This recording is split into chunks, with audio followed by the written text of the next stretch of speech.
Fourth class fourth lesson పరివర్తన అన్న పాఠ్యభాగంలో ఆ పాఠ్యభాగానికి సంబంధించినటువంటి బిట్స్ని గురించి ఈరోజు మనం తెలుసుకుందాం.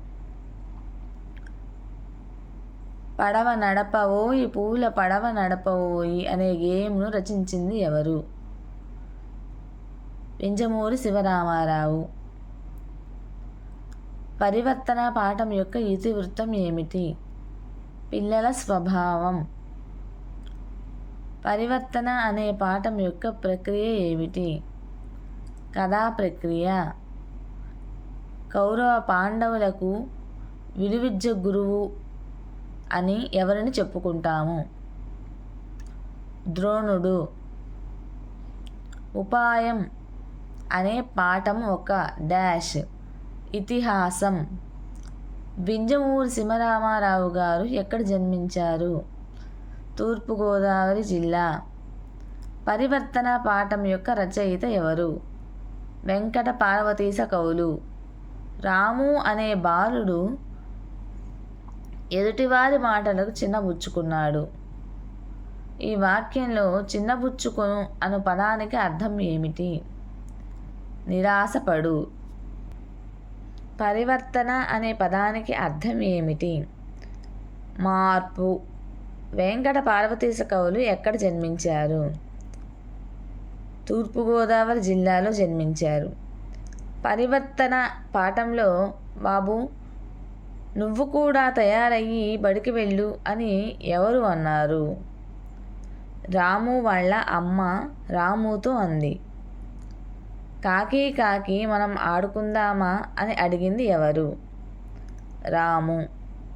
వింజమూరి శివరాం గారి రచనలు. గోర్కే కథలు. సొరగనీకు అనే పదానికి అర్థం ఏమిటి? దూరంగా వెళ్ళకుండా.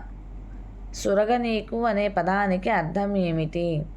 దూరంగా వెళ్ళకుండా.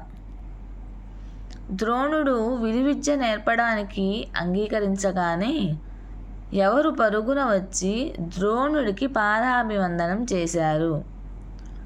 అర్జునుడు. మిన్ను మన్ను కలుపుచున్న అనే గేయంలో మిన్ను మన్ను అర్థం ఏమిటి? మిన్ను మన్ను కలుపుచున్న అన్న గేయంలో మిన్ను మన్ను అన్న పదానికి అర్థం ఏమిటి? మిన్ను మన్ను అంటే ఆకాశం భూమి. మిన్ను అంటే ఆకాశం, మన్ను అంటే భూమి అని అర్థం. మీ వంటి గొప్పవారు మా చిరంజీవులకు తారసపడటం మా పూర్వజన్మ సుకృతం అని ఎవరు అన్నారు? భీష్ముడు అన్నాడు. మీ వంటి గొప్పవారు మా చిరంజీవులకు తారసపడటం మా పూర్వజన్మ సుకృతం అని భీష్ముడు అన్నాడు. చక్కని రాయంచనందు తర్వాత పంక్తి రాయండి. చక్కని రాయంచనందు తర్వాత పంక్తిని రాయండి. చక్కని రాయంచనందు చుక్కల తడుకెంచుకుంచు. చిందర వందర అను పదానికి అర్థం. చిందర వందర క్రమ పద్ధతిలో లేకపోవడం. రానున్నది వానాకాలం, అసలే నాకు గూడు లేదు అని ఈ మాటలు ఎవరు ఎవరితో అన్నారు? రానున్నది వానాకాలం, అసలే నాకు గూడు లేదు అని ఈ మాటలు ఎవరు ఎవరితో అన్నారు? కాకి రాముతో అంది. రానున్నది వానాకాలం, నా గూడు లేదు, నేను గూడు కట్టుకోవాలి, పుల్లలు తీసుకుపోయి అని చెప్పని కాకి రాముతో అంది.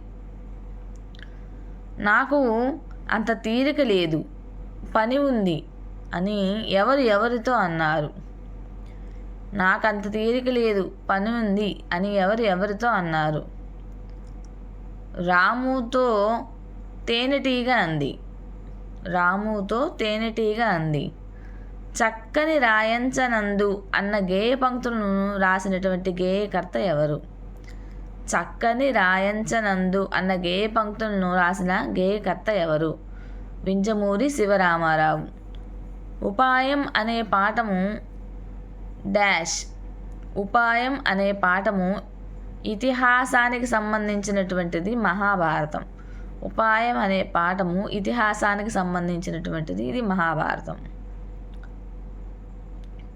మన ప్రతిభా పాఠవాలే మనల్ని ఉన్నత స్థాయికి చేరుస్తాయి అనే సూక్తి ఏ పాఠంలోనిది?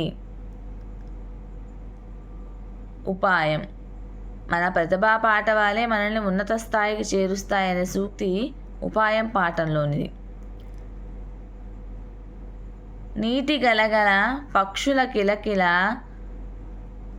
పక్షుల రెక్కల టపటప వీటిలో ఉన్న అలంకారం ఏది? నీటి గలగల పక్షుల కిలకిల పక్షుల రెక్కల టపటప వీటిలో ఉన్న అలంకారం ఏది? స్వభావోక్త అలంకారం. ఎందుకంటే వాటి యొక్క గుణగణాలను తెలియపరుస్తుంది. స్వభావోక్త అలంకారం వాటి సహజ గుణాలను తెలియపరుస్తుంది.